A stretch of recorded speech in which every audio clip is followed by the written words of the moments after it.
right, guys, we're back on it again, day 2. Still haven't received my schematics yet, but we're gonna press on.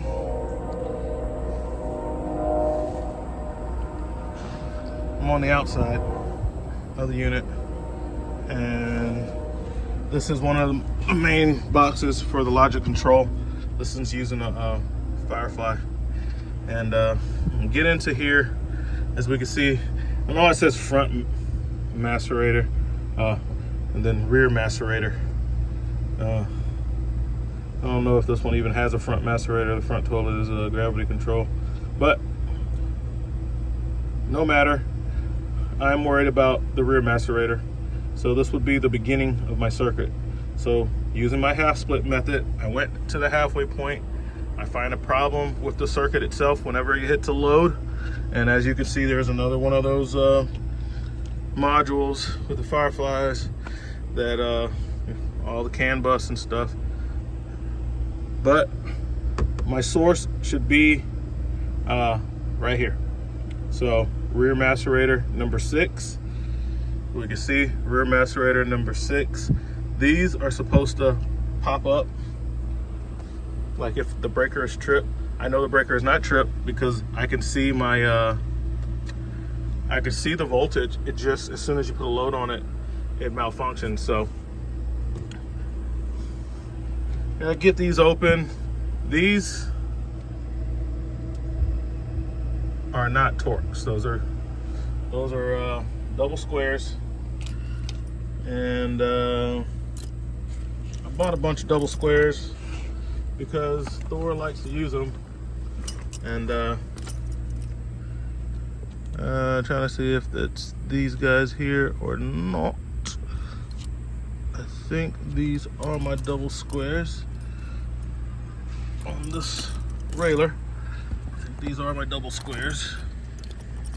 So I'll just pop him off and see what size it is. Okay. So it's this guy. And as you can see, DS2, double square 2. So just like anything else, double squares come in different sizes. And I bought about 3 different sets of these. I keep this one hanging off my bag, so when I run into this stuff, it's easy to get to. Okay. So I'll get that open. And if you use Torx or something like that, it just it messes these up. It eats out the head, and you'll never get them out. So it's important to use the right thing on these.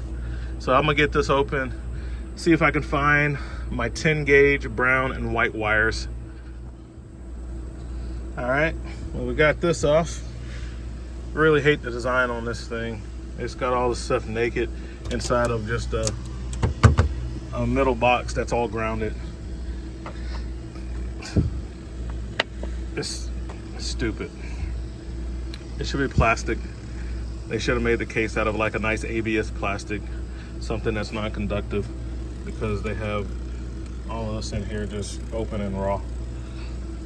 Nevertheless, my number 6, 1, 2, 3, 4, 5.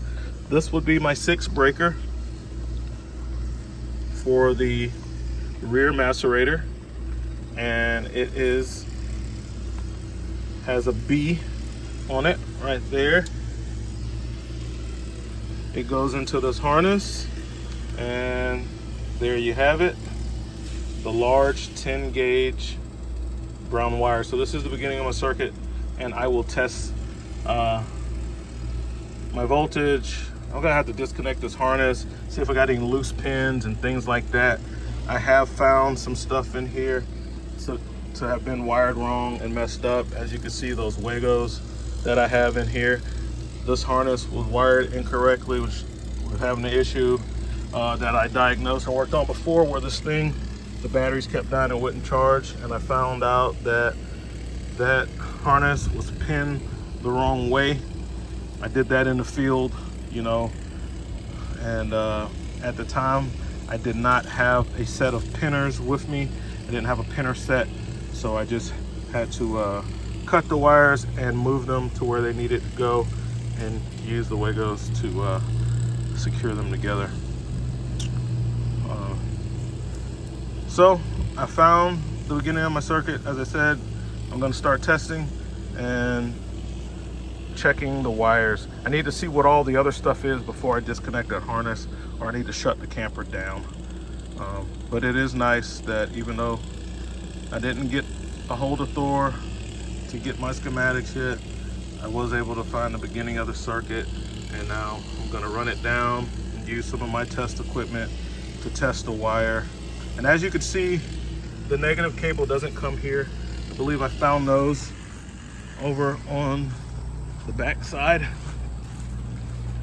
There's like a the closest thing I can ascribe it to is like a neutral bus bar, where a lot of the negative cables bond together. Get keys.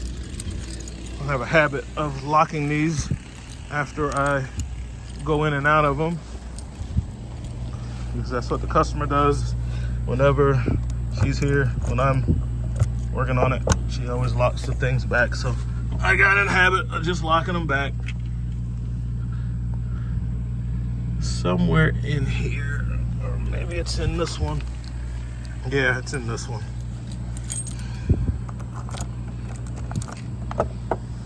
Oh, had it open already.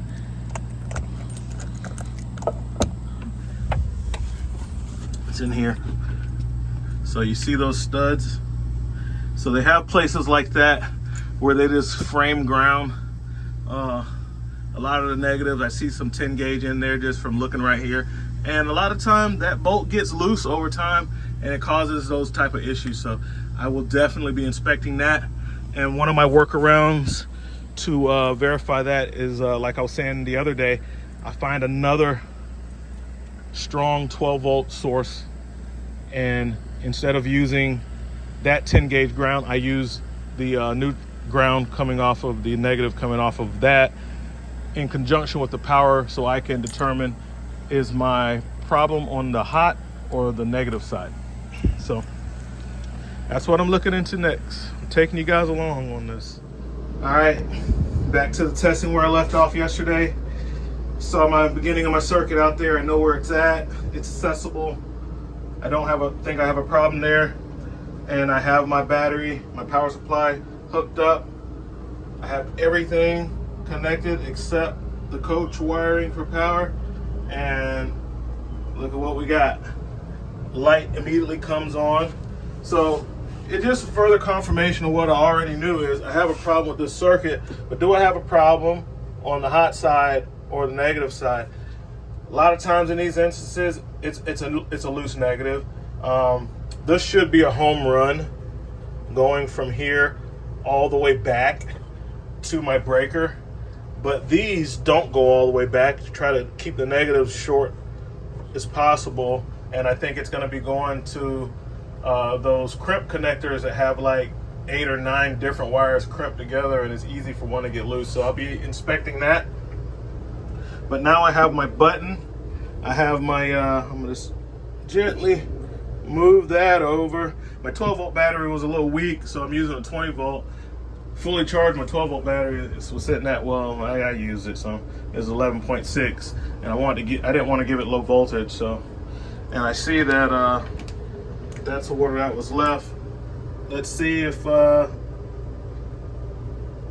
can put more water in the tank.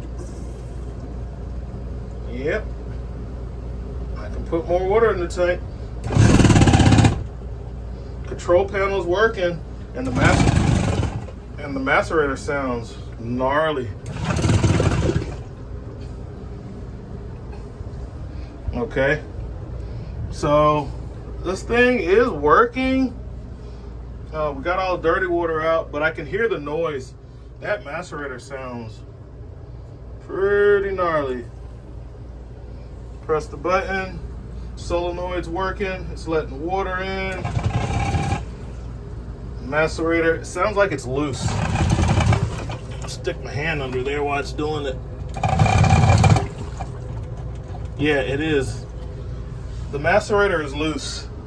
That's the noise that she was talking about. The macerator is not secured. I'm going to have to do something about that. But I know that this system works now. This half of my circuit is good. I'm still on the half split method, but instead of running down the other half, I now verified that this half works. That controller is good. This panel is good. Everything on here is good. I even got to hear the noise that she's talking about with the macerator getting noisy. And when I stick my hand back there, it's just dangling. It's literally the torque from the macerator pump is making it jump around in there, and that's what she's hearing. So I got to see what's going on with that and how it's supposed to be secured and get that secured. And then I still got to run down my issue with this 12 volt input, because it is obviously, it has a problem. It can't operate under load, and this thing works fine when it has good voltage. All right, I'm gonna dig a little deeper, guys. I'll be back, taking you guys along. All right, so I gotta do two things.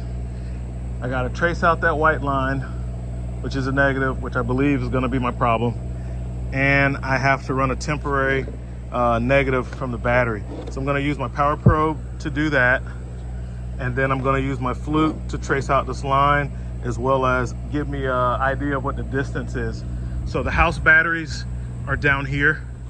So to give you a point of reference, I trace it with my hand as far as I could go along the ground, and that hot wire and that white wire went behind the toilet, and then it goes down, like right here where the bed is, and it goes down. So what's down here is where mostly all of those negatives are grounded to the frame.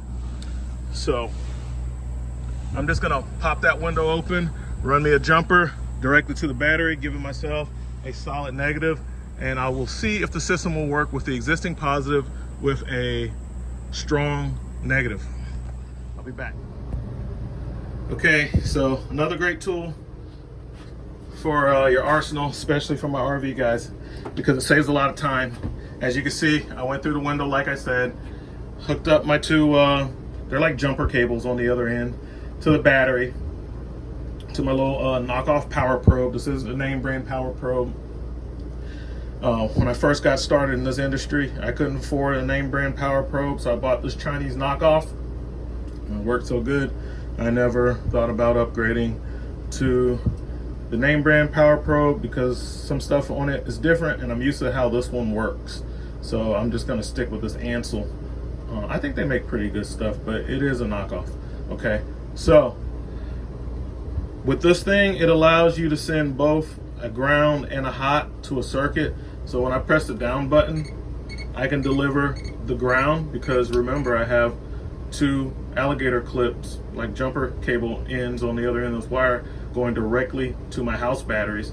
So I can supply the ground, or I can supply a hot by going up, and then I have an extra little small alligator clip on here to where I can ground something for like actuating pumps and stuff. So instead of using my little battery here, I could break this guy out and do the same thing, but it's a lot easier to use the 12 volt battery.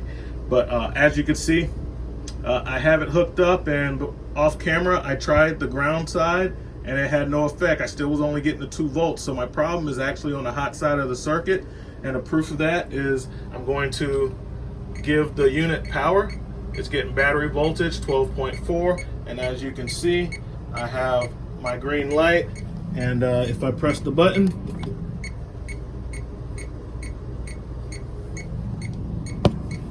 water is coming in,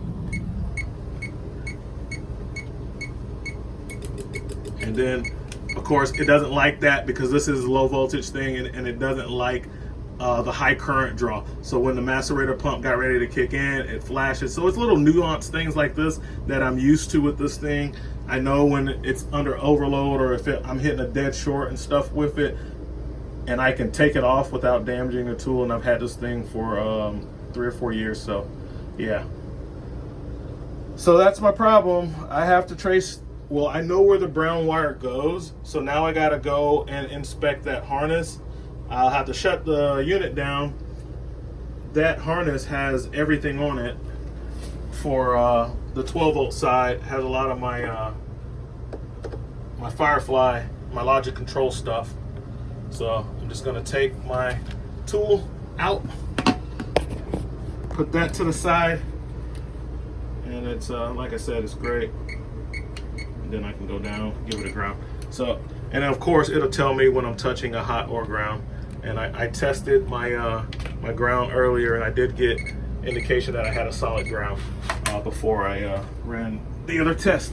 So now I know what side of the circuit I'm working on. I've already found it outside. It's going to a 25 amp resettable breaker, and that line goes from in here to basically on the other side of the shower. So it goes under. So I either have something touching like a short to ground, or there is some high resistance on this cable that when a load get put on it, it is shortening out. And I have this Load Pro thing that can kind of like tell you that. So like, I don't have that in the truck, it's in my other toolbox, but I could hook that up to the meter. And but anyway, we got it figured out. Now I got to find out what's going on with this 10 gauge brown wire that goes to that 25 amp breaker. It starts at the harness. So I'm gonna pull the harness apart, check the pins, de-pin it, etc., figure it out, and I'll be back. Okay, so I traced the wires out, and on this one, guys,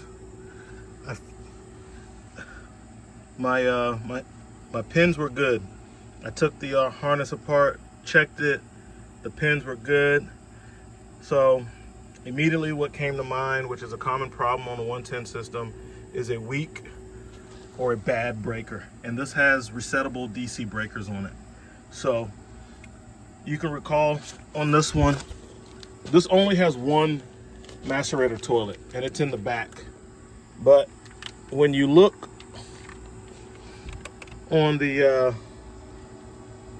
it says it has a front on number 3 and a rear macerator on 6. Well, when I go to 3, which is this breaker, and I follow the wire to the harness, that's right beside number 6, but it's an empty pin because this doesn't have 2 macerator toilets. It only has 1. So what I did was I simply, since I know that this is a dead circuit, even though the wire comes into the harness, there's no pin. I knew it was safe to shut down all the power, and I moved the macerator off of the 25 amp from macerator rear to the 25 amp breaker from macerator front, which wasn't being used. And what we ended up with was our green light, our voltage is holding, it's no longer disappearing. So our wire run was good. The problem was in that other half of the circuit, which was that short little run from the breaker to the harness.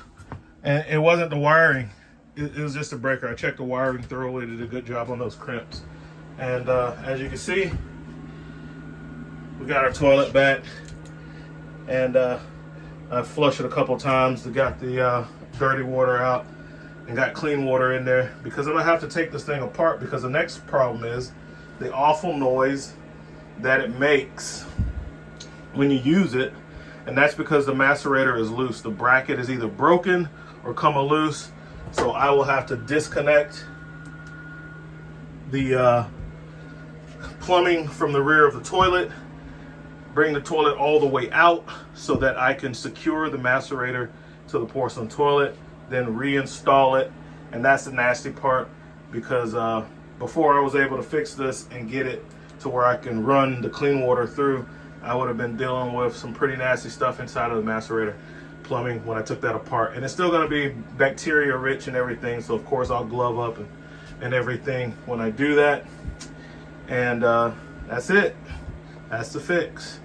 Bad DC breaker on the Firefly panel.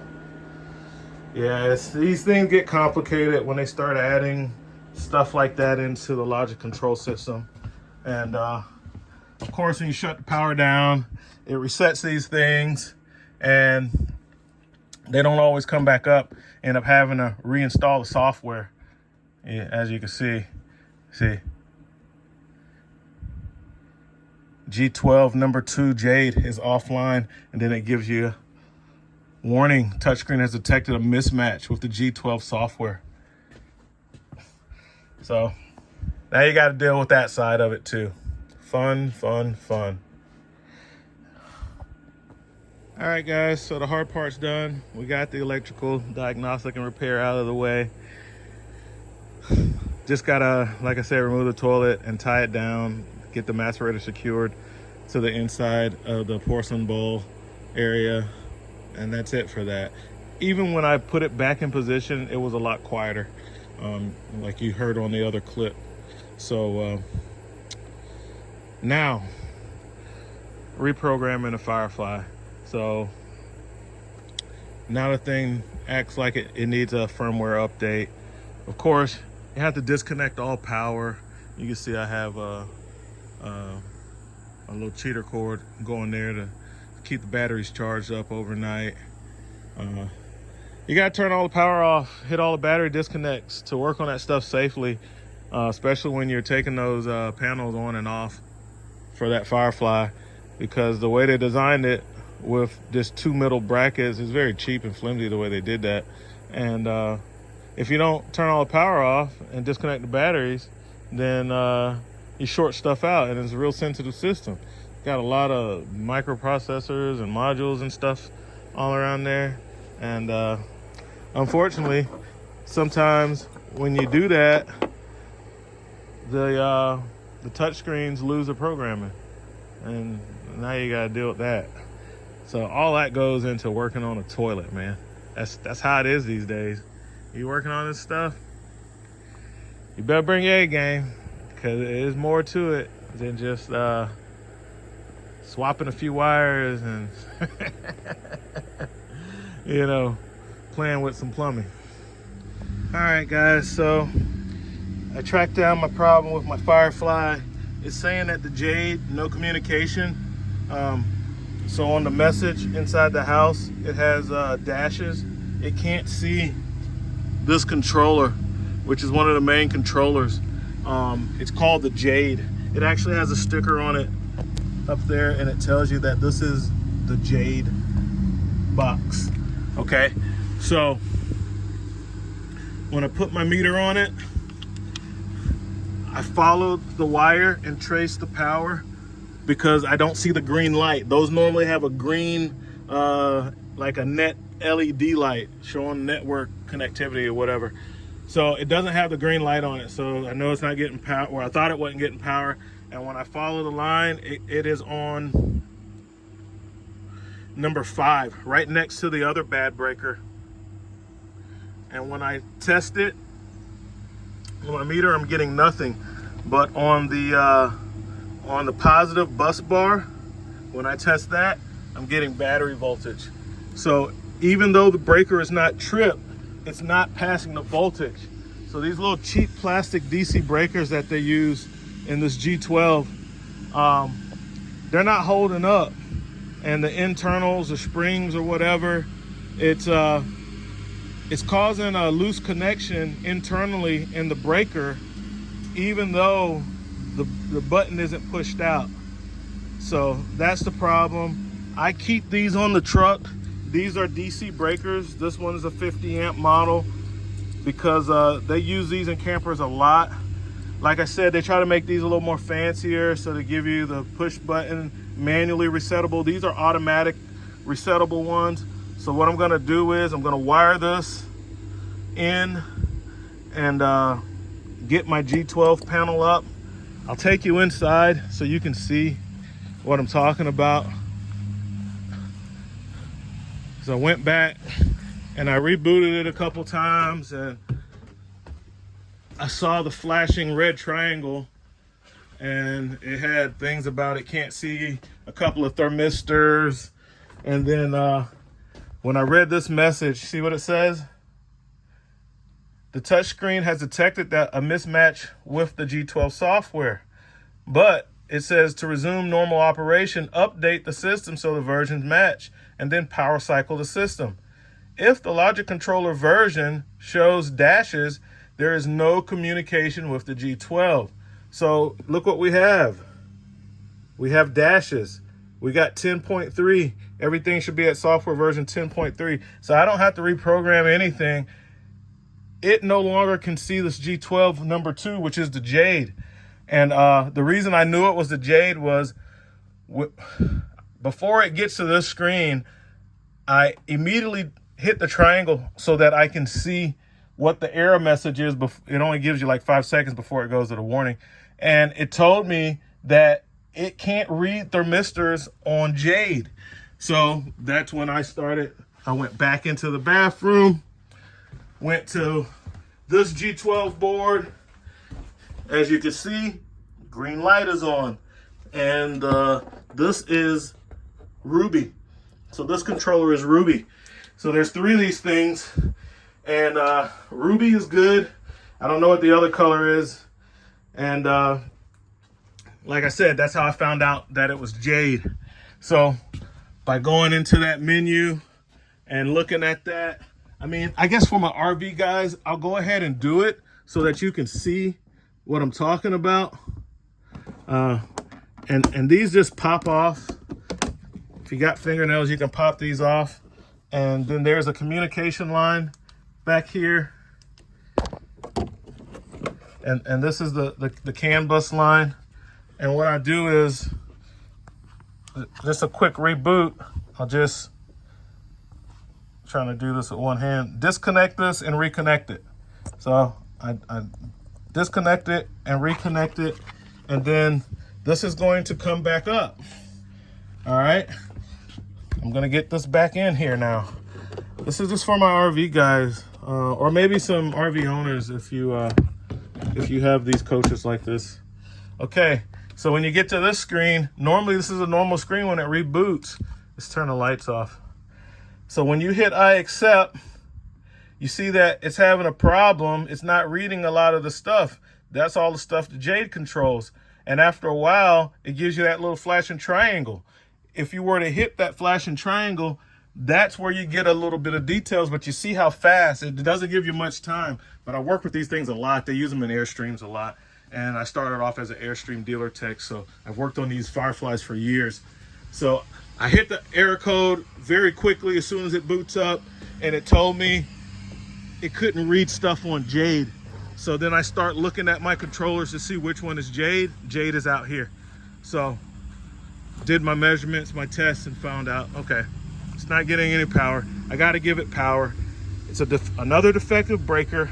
How many more of these things are going to fail? These people are going to be mad. This is a 2023, man. And I've worked on this thing like 8 times. But anyway, let me fix this. All right, so look at this thing.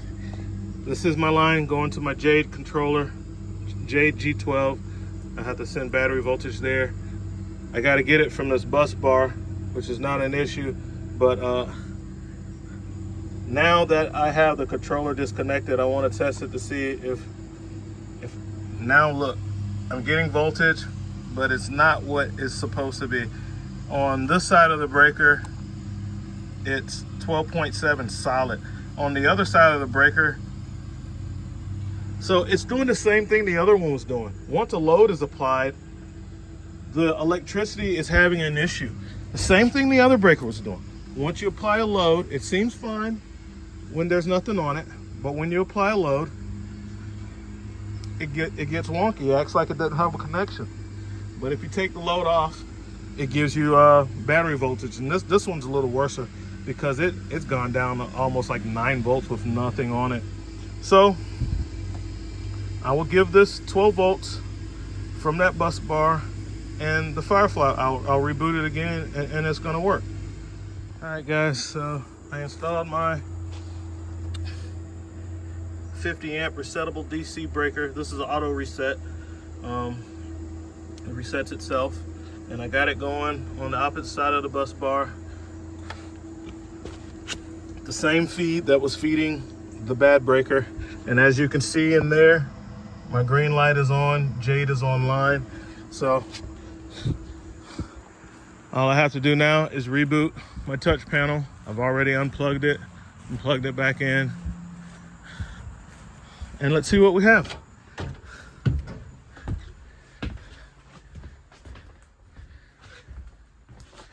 So I can use some, turn some lights on in here. Okay, let's see what we got. Turn that off. Boom. Everything's back up. And that's because, you know, the JG12 controls this portion of the logic control. So that was the answer. It's a little concerning that those breakers are failing like that, but I can't deny the troubleshooting. They're failing, you know. I just put this drawer back in and that's it, man. This thing is almost 100%. I still gonna take this toilet apart and secure that macerator pump a little better. I let the customer hear a video of the toilet and she says it's still not sounding right. I don't know what it sounded like before. Like I said, I'm working behind somebody else. This went to another shop. Came back from that shop worse than it was when they sent it, because then they started having power issues and they couldn't even get the control panel to light up anymore. So I started from a position of nothing working. Now I have everything working, and I never used this toilet before it had any issues, so I don't know what it sounded like. So I'll probably have to get the customer to come down and demonstrate to me, you know, exactly what it's supposed to do and what it's not doing right now.